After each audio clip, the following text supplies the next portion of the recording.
Conducting design interviews can be tricky for a variety of reasons. In this video, we'll share 9 of the most revealing interview questions for a designer. Hey, I'm Derek, and this is the 5th and final video in our series on how to hire UX UI designers. Let's get into it. Regardless of the context, these interview questions can reveal a lot about the designer's experience and expertise. First question is simply, tell us about yourself and your background. You want the candidate to be calm and honest, so start with a casual question that sets the right atmosphere. Feel free to gently interrupt and steer the conversation in the right direction by asking different guiding questions. Second question is, what is your professional experience? Although you may think you know everything from their resume, hearing someone describe their expertise on the fly is quite different. If it's a UX or UX UI designer, assess their empathy for users and ability to map out the customer journey. This will show if there exists any lack of expertise or understanding of the role.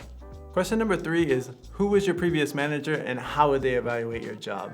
This is always a great question to ask because people generally won't risk embellishing the truth if they assume you'll contact their manager for feedback. Question number 4 is, what was your best role on your previous project? You want to know where the candidate feels most at ease. This question helps you identify the candidate's passion, expertise, and design process. Number 5 is, how do you stay up to date within the industry? Designers should keep up with current trends and effective design tools and techniques, so always question their sources of information. We also look into whether designers read design books. A professional can't improve without the desire to learn new things. Question number 6 is, what was the last design problem you solved and how did you approach it? A great way to see if a designer's thinking is more visual, UI, or analytical UX.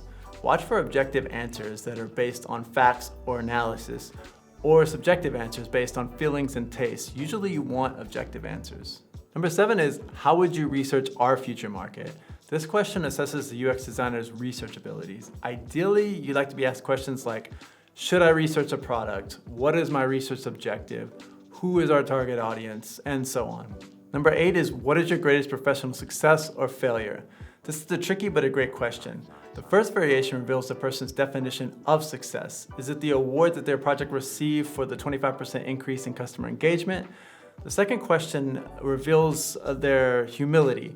In this new age of making mistakes, it requires professionals to admit and own their failures. There's no right or wrong way to answer these questions, but they help you understand the person quite a bit.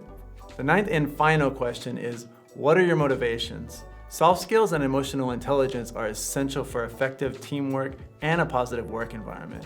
So it's no surprise that some employees prefer less experienced employees with better soft skills than other kind of stuck in their way employees. Nobody's interview process is the same. Budget, time, and resource constraints will all influence how you approach this. Regardless, knowing what you want, preparing, asking relevant questions, and analyzing is the foundation of a successful interview. We're not just in the technology business, we're also in the people business. Finding and developing top talent gives a company a huge competitive advantage. We really hope that you enjoyed this series and you found it helpful. If so, please like and subscribe to catch more future content. Thanks for watching, and we'll see you in the next one.